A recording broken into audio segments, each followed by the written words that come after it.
जिवंतपणाचं लक्षणच हे आहे की तुमचा विकास होतोय। मनुष्याने किती जरी प्रयत्न केला, अगदी टेक्नॉलॉजीचा वापर केला, बुद्धीचा वापर केला, सर्व सामग्रीचा वापर केला, तरी पण तो त्याच्या जीवनापेक्षा मोठा नाही होऊ शकत। एकदा जीवनाच्या परिपक्व अवस्थेमध्ये पोहोचलात की तुम्ही जीवनामध्ये नवीन नवीन आयामामध्ये स्वतःची प्रगती करू शकता। जीवनाचा जो अनुभव आहे तो जिवंतपणामध्ये आहे। आणि म्हणून एका क्षेत्रामध्ये जीवनाची संपूर्णता शोधणारी जी माणसं आहेत ती अहंकाराची बळी होतात आणि जगापासून तुटतात नाही। या जीवनामध्ये बोर होणं किंवा नैराश्य येणं किंवा उबग येणं असं काहीच नाही आहे। ते तुमचा प्रॉब्लेम येतो की तुम्ही कितीतरी जिवंत होऊ शकता, परंतु तुम्ही तुमच्या जीवनापेक्षा मोठे नाही होऊ शकत। तुमचं जे जीवन आहे ना हे फार मोठं आहे, त्याच्यापेक्षा तुम्ही मोठे नाही। म्हणजे कोण? तुमचं शरीराचं बळ असेल, तुमच्या बुद्धीचं बळ असेल, तुमच्या भावनांची ताकद असेल, तुमचे कौशल्य असतील, कला असेल, क्षमता असतील, ह्या सगळ्या तुमच्या जीवनापेक्षा छोट्या आहे।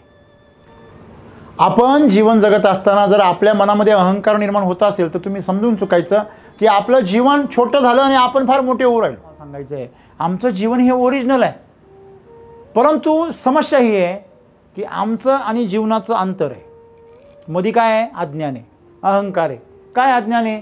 का हे शरीर म्हणजे मी आहे असं आम्हाला वाटतं, हे मन म्हणजे मी आहे असं आम्हाला वाटतं। आमची वृत्ती काय बदलली पाहिजे? एका गोष्टीमधूनच फक्त जीवनाचं दर्शन घेण्याचा प्रयत्न ज्यावेळेस आम्ही करतो त्यावेळेस आम्ही जीवनापासून दूर जातो। म्हणून जीवनामध्ये आपल्याला जर सहज आणि आनंदाने सहज जगायचं असेल तर तुम्ही स्वतःला ज्या चाकोरीमध्ये बसवलं आहे ना ती चाकोरी तुमच्या जीवनामध्ये दुःख निर्माण करा। तुमच्यावर आहे, जेवढा संघर्ष जास्त तेवढा जिवंतपणा जास्त। तसं आहे आज आमचं जीवन अहंकाराने, अज्ञानाने, आळसाने काय झालेलं आहे? असं सक्त झालेलं आहे।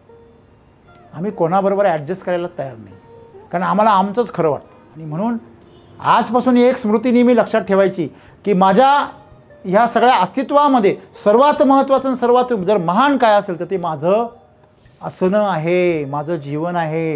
आणि ते नेहमी आनंदी असलं पाहिजे, ते नेहमी प्रसन्न असलं पाहिजे। आणि म्हणून जीवन एक्सप्लोअर करा, सगळ्या आयामांशी स्पर्श करा, प्रपंच रचना सर्व ही भोगोनी त्यागेली असं जीवन जगा। त्यावेळेस तुम्ही खऱ्या अर्थाने जीवनाच्या सार्थकतेकडे जाल। मित्र हो, माणसाची धडपड सतत स्वतःचा विकास करण्यासाठी आहे। मग तो शारीरिक असेल, मानसिक असेल, आर्थिक असेल। आपण नेहमी सतत आपल्या जीवनाला आणखीन विस्तारित कसं करता येईल याचा विचार करतो आहे। त्यामध्ये आम्हाला शांती मिळत नाही। हे दिल मांगे मोर ही जी आमची कोशिश आहे, हे जे प्रयत्न आहे, हा प्रयत्न आमचा निरंतर चालू असतो। जिवंतपणाचं लक्षणच हे आहे की तुमचा विकास होतोय। असं म्हटलं जातं जो थांबला तो संपला। मग ते शिक्षण असो, मग तो बिझनेस असो, करिअर असो किंवा तुमचा श्वास असो, थांबला की संपला। मग ह्याच्यामध्ये जोपर्यंत जिवंत आहे तोपर्यंत विकास ही प्रक्रिया सतत चालू आहे। जसं आम्ही वाढदिवस साजरे करतो, जीवनातील प्रत्येक सुंदर घटनांचे आम्ही वाढदिवस साजरे करतो। ते वाढदिवसाची गणती जशी वाढत जाते, जसं वय वाढत जातं, तसं जीवनामध्ये मॅच्युरिटी येत जाते। तुम्ही जर तुमच्या जीवनाला मॅच्युरिटी नाही आणली तर शरीराला मॅच्युरिटी येतच राहते। प्रकृतीच्या हातामध्ये जे जे आहे ते त्याच्या परिपक्व अवस्थेकडे जात राहतं आणि जर त्याला परिपक्व नाही होता आलं तर ते ड्रॉप आउट होतं। त्याचा जीवनकाल पूर्ण करण्याच्या अगोदरच ते त्या प्रक्रियेमधून बाहेर होतं। अकाली मृत्यू हा त्यातलाच एक प्रकार आहे। एखादं फळ परिपक्व होण्याच्या अगोदर सुद्धा झाडावरून खाली गळतं, हा त्यातला प्रकार आहे। परंतु त्या फळाची परिपक्व अवस्था ही त्याची सर्वोच्च अवस्था आहे, त्यानंतर ते पुन्हा नश्वर अवस्थेकडे झुकतं। या सगळ्या गोष्टींमधून आज आम्हाला काय बोध घ्यायचा आहे की मनुष्याचं जे जीवन आहे ते एवढं विशाल आहे, एवढं मोठं आहे मनुष्याने किती जरी प्रयत्न केला, अगदी टेक्नॉलॉजीचा वापर केला, बुद्धीचा वापर केला, सर्व सामग्रीचा वापर केला, तरी पण तो त्याच्या जीवनापेक्षा मोठा नाही होऊ शकत. त्याच्या जीवनाची एक जी विकासाची अवस्था आहे ती मर्यादित आहे. आता हे आपण असं समजून घेऊया की समजा आम्ही एखाद्या कॉलेजमध्ये किंवा एखाद्या फॅकल्टीमध्ये प्रवेश घेतला, अगदी पहिलीच्या वर्गापासून आम्ही सुरुवात केली, तर शेवटी PhD आहे. तुम्ही पदवी घ्याल, पदव्युत्तर शिक्षण घ्याल, MSc म्हणजे मास्टरी कराल, बॅचलर व्हाल, मास्टरी कराल आणि शेवटी मास्टरी केल्यानंतर फार तर तुम्ही डॉक्टरेट व्हाल. त्याच्यानंतर काहीच नाही आहे. त्याच्यानंतर तुम्ही जे काही मिळवलं आत्तापर्यंत त्या सगळ्यांचं काय आहे, उपयोजन आहे. हां, तुम्हाला जर अजून डिग्र्या पाहिजे असतील तर मग तुम्ही परत दुसरी फॅकल्टीने परत सुरुवात करू शकता. हां, चला 10वीपासून तर परत रिपीट करायची गरज नाही, मग चला 11वीपासून किंवा बॅचलरपासून किंवा मास्टरीपासून परत रिपीट करता येतं. मग समजा तुम्ही एका फॅकल्टीमध्ये आर्टमध्ये तुम्ही जर डॉक्टरेट केली तर तुम्हाला परत सायन्समध्ये परत BSc पासून सुरुवात करावी लागेल. बरोबर. म्हणजे BScच्या 3 वर्षांनी पुढचे परत मास्टरीचे 2 वर्ष असं करत तुम्हाला MSc करून BSc आणि MSc करून पुन्हा परत डॉक्टरेट व्हावं लागेल. पुन्हा ती फॅकल्टी संपली की तुम्ही परत कॉमर्सने सुरुवात करा. परत तुम्ही त्या 3ही पूर्ण केल्या तर तुमच्याकडे अजून त्याच्यामध्ये परत सूक्ष्म आयाम आहे. सायन्समध्ये चान्स आहे. मग सायन्समध्ये वेगवेगळे प्रकार आहे. मग तुम्ही इंजिनिअरिंगकडे जाऊ शकता, तुम्ही मेडिकलकडे जाऊ शकता. सांगण्याचं तात्पर्य असं आहे की तुम्ही एकदा जीवनाच्या परिपक्व अवस्थेमध्ये पोहोचलात की तुम्ही जीवनामध्ये नवीन नवीन आयामामध्ये स्वतःची प्रगती करू शकता. एकाच मार्गाने तुम्ही जीवनाच्या पलीकडे जाऊ शकत नाही. मग जीवनाचा जो अनुभव आहे तो जिवंतपणामध्ये आहे. जीवन किती मोठं आहे. समजा एखाद्याने पैसे कमवले, किती जरी पैसे कमवले तरी तो अपूर्णच आहे. मग त्याला ज्ञान कमवावं लागेल, त्याला एखादी कला अवगत, त्याच्यापुढे एखादा कलाकारापुढे तो फिका होऊन जातो. समजा किती जरी करोडपती माणूस असेल, तो जर आजारी पडला तर त्याला डॉक्टरकडे जावं लागतं. त्याच्यामध्ये त्याचं अज्ञान आहे. समजा एखादा डॉक्टर खूप हुशार आहे. नीतू मांडके भारतामधले सर्वात गाजलेले आणि अतिशय प्रतिष्ठित असं व्यक्तिमत्व, हृदयरोगतज्ञ. पण जेव्हा त्यांना अटॅक आला, त्यांनी आतापर्यंत जगामध्ये रेकॉर्ड आहे की त्यांनी त्यांच्या गायला पेशंट त्यांनी कधी मरू दिला नाही. त्यांनी तो रिपेअरच केला. एवढी हात खंडा होता त्यांचा. परदेशामधून पेशंट त्यांना मागणी यायची, त्यांच्याकडे पेशंट यायची. ते जेव्हा त्यांना स्वतःला अटॅक आला ते स्वतःला वाचू शकले नाही. मला सांगायचं काय आहे, ह्या त्यांच्या जीवनामधला उणेपणा नाही आहे. याच्यातून आम्ही काहीतरी बोध घ्यायचा आहे की जीवन जे आहे आमचं हे किती जिवंतपणे आम्ही जगतो ह्याच्यावर जीवनाचं मोठेपण अवलंबून आहे. मग ह्याच्यासाठी तुम्हाला जीवनाच्या नवीन नवीन आयामामध्ये प्रवेश करायला शिकता आला पाहिजे. आम्हाला लहानपणापासून काय शिकवले, नाकासमोर चालावे. हां, बरोबर आहे ना. तू तुझ्या क्षेत्रामध्ये लक्ष दे ना, असं आम्हाला नेहमी शिकवलं जातं. म्हणजे थोडक्यात जसं एखाद्या घोड्याला दोन्ही बाजूने अशी झापड बांधली जाते आणि त्याला फक्त समोरचंच त्याला दाखवलं जातं आणि त्याला पुढंच पळवलं जातं, तशा प्रकारची एक घोडा मेहनत आज आपल्याकडनं केली जाते, आपल्याकडनं करून घेतली जाते. आणि त्याच्यामुळे माणसाचं व्यक्तिमत्व बहुआयामी होण्याच्या ऐवजी एक कल्ली होतं.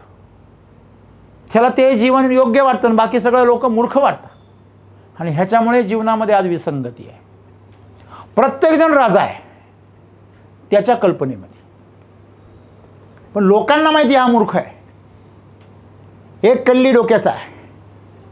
त्याला वाटतं, एखाद्या कलाकाराला वाटतं मी चित्रकला करतो म्हणजे माझ्यासारखा कोणीच नाही जगामध्ये. हां, तो एक हुसेन होता बघा, तो चित्रकार वादग्रस्त, त्याने चित्र काढली होती. देवी देवतांना त्यांनी, हिंदू देवी देवतांबद्दल त्याने काहीतरी विकृत काहीतरी केलं होतं चित्र, तर त्याचा वाद निर्माण झाला होता. शिवाजी महाराजांचे अतिशय तज्ज्ञ असे व्याख्याते होते. ते स्वतःला त्या छत्रपतींबद्दल जेवढं ज्ञान आहे ते मलाच आहे पूर्ण जगातलं, अशा प्रकारची त्यांचं ते भावना होती. तसंच या हुसेनचं होतं.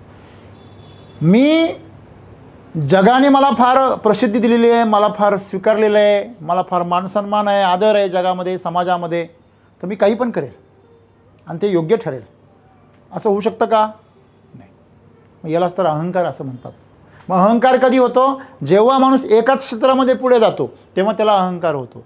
पण जेव्हा त्याला कळतं अरे अजून खूप सारे क्षेत्र आहे, त्या क्षेत्रामध्ये मी शून्य आहे. साधा माझ्या घरामध्ये जर बल्ब बंद झाला तर तो उडाला आहे की वायरमध्ये फॉल्ट आहे किंवा स्विचमध्ये फॉल्ट आहे किंवा वरूनच लाईट गेलेली आहे मला कळत नाही. मेन स्विच ऑफ झालेला आहे की काय झालेलं आहे. मग मी किती जरी ज्ञानी असेल त्याचा काही उपयोग आहे का? नाही. आणि म्हणून तुम्हाला ती रात्र अंधारातच घालवावी लागेल. तुमच्याकडे किती जरी पैसा असेल, तुम्ही किती जरी प्रसिद्ध असाल, परंतु तुम्हाला ती कला जर येत नसेल तर तुम्ही काय आहात? अपरिपूर्ण आहात. आणि म्हणून एका क्षेत्रामध्ये जीवनाची संपूर्णता शोधणारी जी माणसं आहेत ती अहंकाराची बळी होतात आणि जगापासून तुटतात. एक लक्षात घ्या, तुमचं जीवन जर इतर जीवनांशी जर जोडलेलंच नसेल तर तो एक शाप आहे. तुमच्याकडे फार टॅलेंट आहे, पण ते कशात आहे? तुम्ही टेक्निकलमध्ये टॅलेंटेड आहात, तुम्ही फायनान्समध्ये टॅलेंटेड आहात, तुम्ही खेळामध्ये टॅलेंटेड आहात, परंतु तुम्ही जीवनाच्या बाबतीमध्ये जिवंत आहात का? हे फार महत्त्वाचं आहे. तुम्हाला एखादी गोष्ट खूप आवडते आणि एखाद्या गोष्टीने तुम्हाला बोर होतो, म्हणजे तुम्हाला जीवन कळलेलं नाही. या जीवनामध्ये बोर होणं किंवा नैराश्य येणं किंवा उबग येणं असं काहीच नाही आहे. ती तुमचा प्रॉब्लेम येतो. हे आम्ही कधी स्वीकारत नाही. हे काय रे बकवास आहे. एक लक्षात घ्या, या जगामध्ये काहीच बकवास नाही. जर काही बकवास असेल तर तुम्ही बकवास आहे. फक्त एवढंच आहे का तुम्हाला ते अजून कोणी दाखवून नाही दिलेलं. तुम्ही झाकलेले बकवास आहे. असं म्हटलं जातं काही माणसं ज्यावेळेस त्यांचं तोंड बंद आहे ना तो पण ते फार हुशार वाटतात. फक्त तोंड उघडू द्या असं वाटतं. हे नव्हते बोलत तेच चांगलं होतं. त्यांना जीवनामध्ये असं वाटतं की मला जे येतं ना ते जगामध्ये कोणालाच येत नाही. ते त्या भावनेमध्ये ते जगत असतात. मला अतिशय सुंदर नृत्य येतं आहे अशी म्हणणारी मुलगी जेव्हा ऑडिशनला किंवा मुलगा जेव्हा ऑडिशनला जातो रिॲलिटी शोच्या, तेव्हा त्याला कळतं अरे इथे तर माझ्यासारखं एकही नाही, म्हणजे खालून एकही नाही असं.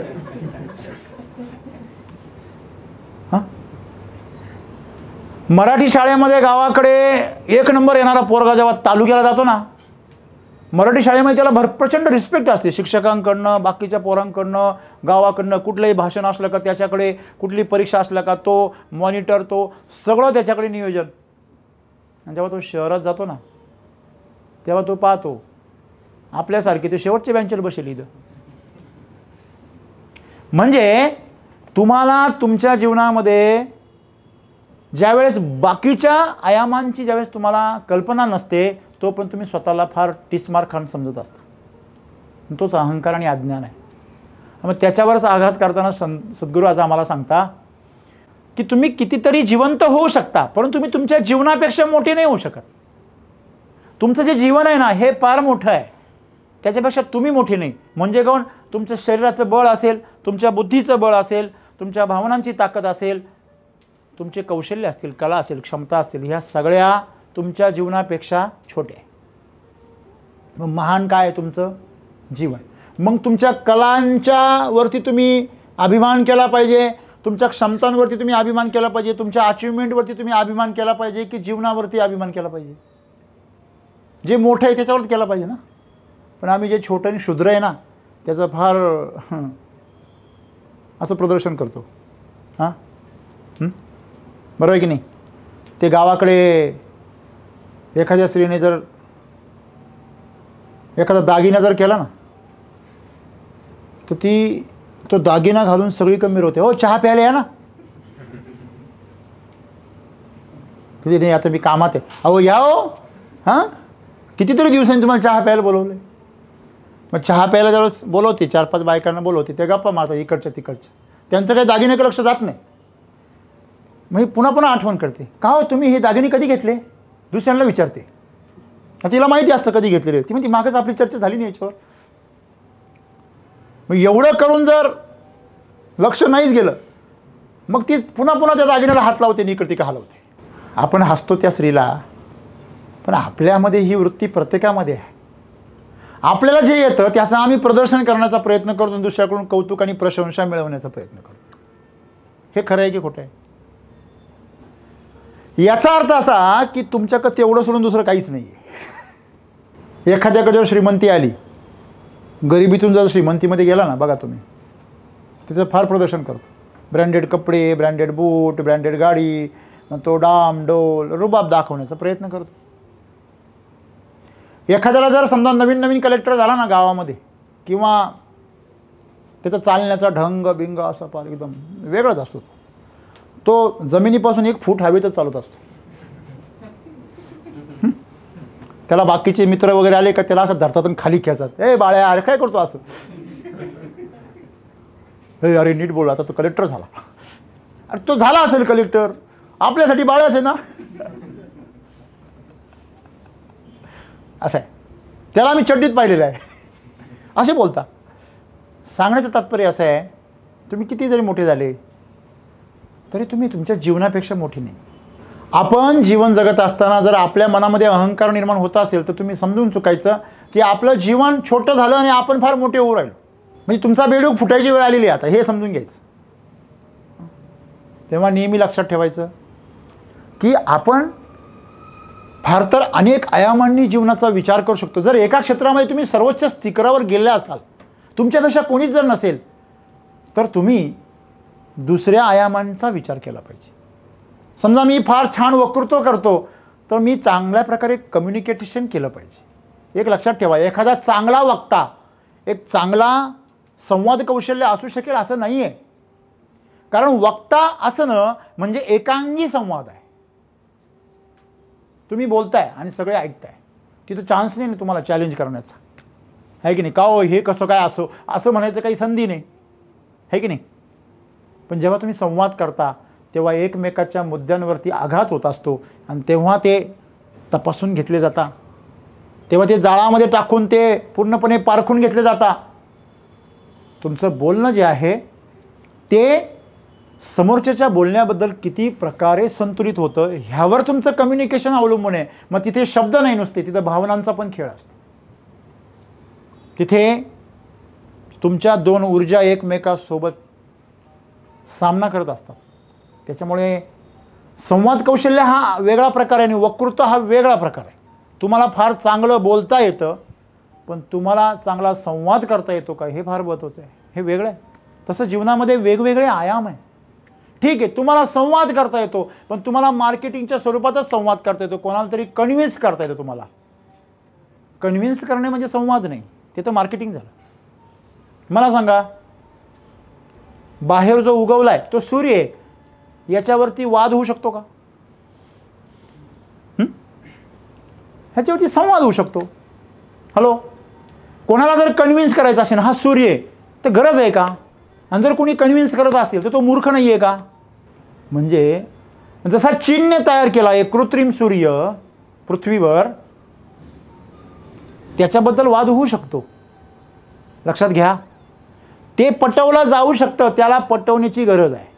म्हणजे जे ओरिजिनल आहे त्याला पटवावं लागत नाही. तसं मला तुम्हाला सांगायचं आहे, आमचं जीवन हे ओरिजिनल आहे, परंतु समस्या ही आहे की आमचं आणि जीवनाचं अंतर आहे. मध्ये काय आहे? अज्ञान आहे, अहंकार आहे.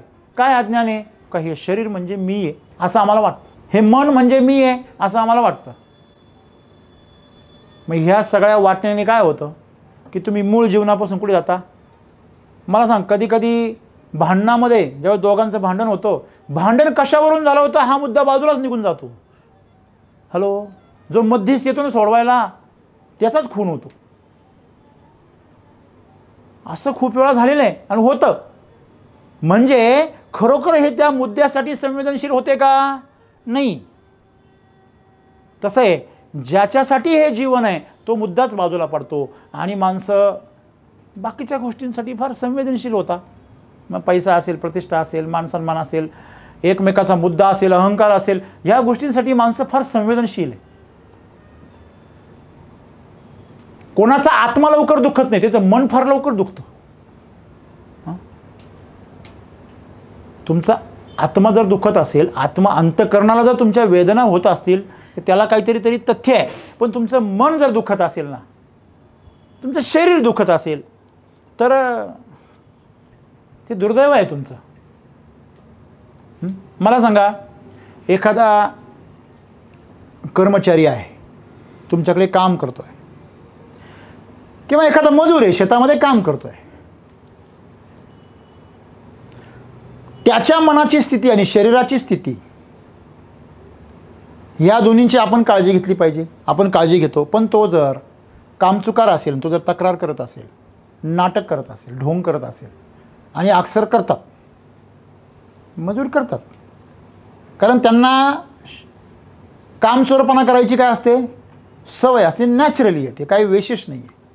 मग मला सांगा, त्यावेळेस आपण त्याच्या बाबतीत कसं झालं पाहिजे, दयाळू झालं पाहिजे की कठोर झालं पाहिजे? हां, कसं झालं पाहिजे? का तुम्ही जर दयाळू झाले आणि त्याला फुकट पैसे दिले तर त्याच्या आयुष्यामध्ये त्याला त्याची काय लागेल, सवय, आणि भविष्यामध्ये त्याला फुकटेपणाने जगायची सवय लागेल. शेवटी तो गुन्हेगारीच्या प्रवृत्तीकडे जाईल.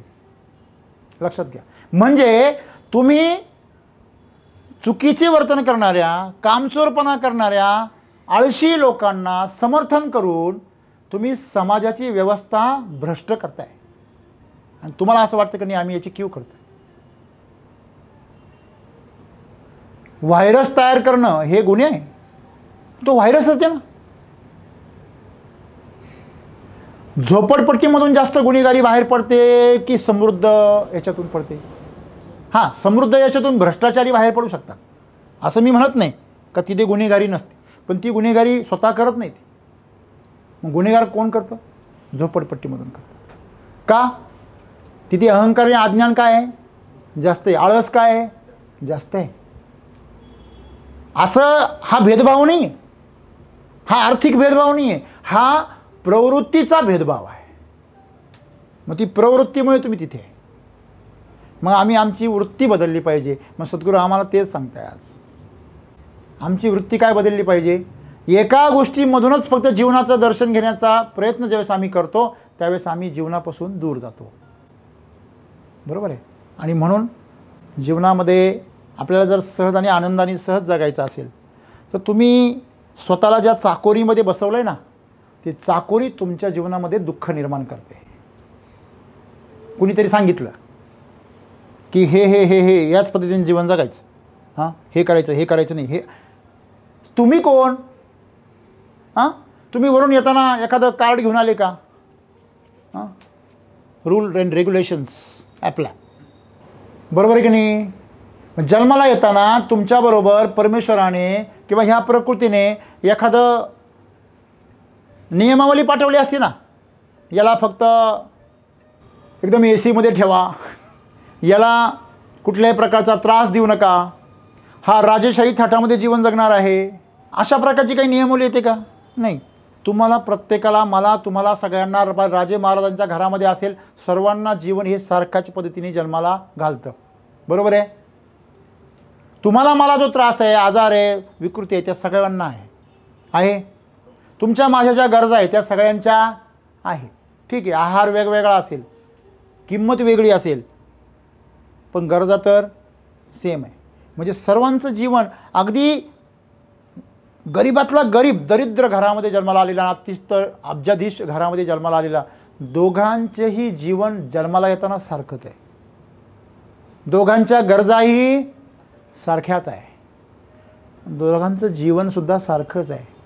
मग त्याची गुणवत्ता जी आहे, जिवंतपणा जो आहे, हा जिवंतपणा तुमच्यावर आहे. जेवढा संघर्ष जास्त तेवढा जिवंतपणा जास्त. तुम्हाला तुमच्या जीवनामध्ये जर समजा काही संघर्ष नसेल, काही वेदना नसतील, काही आव्हानं नसतील, तर तुमचं जीवन फ्लॅट होऊन जातं.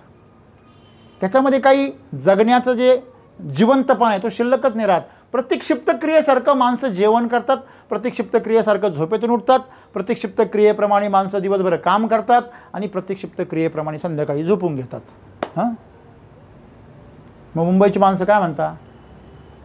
मुंबईमध्ये लोकलनी प्रवास करणारी गिरणी कामगार पूर्वी असं म्हणायचे की आम्हाला उभा पोरगा कधी माहितीच नाही. त्याला जर विचारलं तुम्ही मुलं किती आहे, ते म्हणजे 2. मग केवढले? तो म्हणतो एक एवढा आहे, एक एवढा आहे. हे काय प्रकारे? तो म्हणतो नाही, उभा कधी आम्ही पाहिलाच नाही ना, आम्ही दिवसा कधी जातच नाही. आम्ही जेव्हा येतो तेव्हा ते झोपलेले असतात, आम्ही जेव्हा जातो तेव्हाही ते झोपलेलेच असतात. मित्रांनो, याच्यामध्ये जरी अतिशयोक्ती असली तरी वास्तव सत्य आहे. आम्ही जीवनाच्या बाबतीमध्ये संवेदनशील आहे म्हणताना म्हणतो आम्ही पोरांसाठी कमवतो आणि आम्ही त्यांना ते किती मोठे हेच पाहिलेलं नाही. तुम्हाला काय आश्चर्य वाटतं का? चला आज तुम्ही गावाकडे जा आणि ग्रामीण भागामध्ये जाऊन त्या वडिलांना विचारा की भाऊ तुमचं पोरगं कितवीला आहे, तो 5 मिनिटं विचार करेल. हां, आजही अशी परिस्थिती आहे ग्रामीण भागामध्ये. मग आम्ही काय म्हणले, अरे त्यांना एवढ्या म्हणजे समस्या आहेत की त्यांना विचार करायला वेळ नाही. हे जरा जास्त होतं, असं नाही वाटत तुम्हाला? हां, म्हणजे ज्या संततीसाठी आम्ही संपत्ती कमवतो त्या संततीबद्दल आम्ही संवेदनशील नाही. म्हणजे अपघाताने आमची मुलं जन्माला येतात का? जीवन आम्ही अपघाताने जन्माला घालतो, याच्यासारखं दुसरं दुर्दैव नाही. मग ज्या वासनेतून जन्म होतो त्याच वासनेमध्ये आयुष्यभर बुडालेला असतो. मित्रांनो, जीवन जे आहे ह्या सगळ्यांच्या पुढे आहे. जीवन याच्यापेक्षा फार मोठं आहे आणि म्हणून आम्ही सर्वांनी जीवनाप्रती संवेदनशील राहिलं पाहिजे आणि जिवंतपणा स्वतःमध्ये काय ठेवला पाहिजे? जागृत ठेवला पाहिजे. ह्या सगळ्या गोष्टी आम्हाला कुठेतरी बोचतात. म्हणजे आम्हाला त्याच्यामध्ये काय होतं, असं कुठेतरी टोचतं. या सगळ्या गोष्टी कुठेतरी टोचतं आम्हाला आणि त्या टोचणं हे तुमच्यामधल्या संवेदनपणाचं लक्षण आहे. आणि तुम्हाला या गोष्टी जर टोचत नसतील तर तुमचा दगड झालेला आहे, म्हणजे तुमचं आता काही नाही होऊ शकत. हॅलो, एकदा सिमेंट कॉन्क्रीटचा मसाला जो ओला असेल त्याचं काहीतरी होईल, पण तो जर एकदा फिक्स झाला तर त्याचं काहीच नाही होत. तो बांधकामाच्या सुद्धा उपयोगाचा नाही. हां, हे लक्षात ठेवा. तुम्ही तो पायात सुद्धा घालू शकत नाही भर म्हणून, कारण तो दुसऱ्या कोणाशी एकजीव होत नाही. तो तसं आहे आज आमचं जीवन अहंकाराने, अज्ञानाने, आळसाने काय झालेलं आहे, असं सक्त झालेलं आहे. आम्ही कोणाबरोबर ॲडजस्ट करायला तयार नाही, कारण आम्हाला आमचंच खरं वाटतं. आणि तुमचं जे खरं आहे ना, एक लक्षात घ्या, शास्त्रज्ञांनी संशोधन केलं. संशोधन असं केलं की मनुष्याच्या शरीराचा, मेंदूचा जेवढा विकास होऊ शकतो तेवढा झालेला आहे. लक्षात घ्या नीट. ह्याच्यापेक्षा अजून मेंदूचा विकास होऊ शकत नाही. जसे आई वडील बाळाला जन्माला घालतात आणि त्याला त्या स्वतःच्या पायावर उभे करतात, शिकून सवरून वगैरे नोकरीला लावतात, काय बिझनेस करून देतात, त्याला पुढचा प्रवास कोणाला करायचा आहे? हां, त्याला स्वतःला करायचं आहे. तसं आज प्रकृतीने आम्हाला पूर्णपणे विकसित करून ठेवलं, या लेवलपर्यंत आणलं. का बरं याच्यापेक्षा मोठा होऊ शकत नाही ते पण समजून घ्या. आज आमचा मेंदू, मनुष्याचा मेंदू जो आहे तो झोपेत सुद्धा तुमच्या शरीराच्या 20% एनर्जी खातो. त्याच्यापेक्षा जास्त पण कमी नाही. म्हणजे एका शांत माणसाचा, जो शांत झोपतो शांतपणे, कुठल्याही प्रकारचे विचित्र स्वप्न न पाहता, त्याचे 20%. आणि जर तुम्ही विचित्र स्वप्न पाहत असाल तर मग 30%, 40%. लोक झोपल्यावरती आणि उठल्यावरती फ्रेश होता आराम करून, हा झोपून उठल्यावर थकलेला असतो. ज्याचं असं होतं ना त्यांनी समजून चुकायचं. आपलं इंजिन काम नसताना पण चालू राहते. हां, कायम फोल्डर ओपनच यायचे. हां, वापरतो एक साईट, एक विंडो वापरतो आणि 50 विंडो ओपन करून ठेवतो माग. तू म्हणते हे स्लो चालतं रे हे. हां, हे बस उघडं करून ठेवलं बिनकामाचं, ते बंद कर ना पहिलं. म्हणजे आमच्या मेंदूची शक्ती आम्ही क्षीण करतो, विनाकारण त्याचा वापर करतो.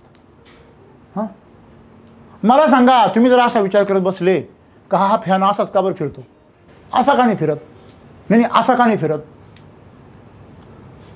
तुम्ही येडे झाली तरी सापडणार नाही तुम्हाला ते उत्तर. सूर्य इकडंच का बरं जातो, तू उलटा फिर, तिकडं जाईल तो. म्हणजे ही जी फालतूगिरी आहे ही आमच्या डोक्यात सतत चालू असते.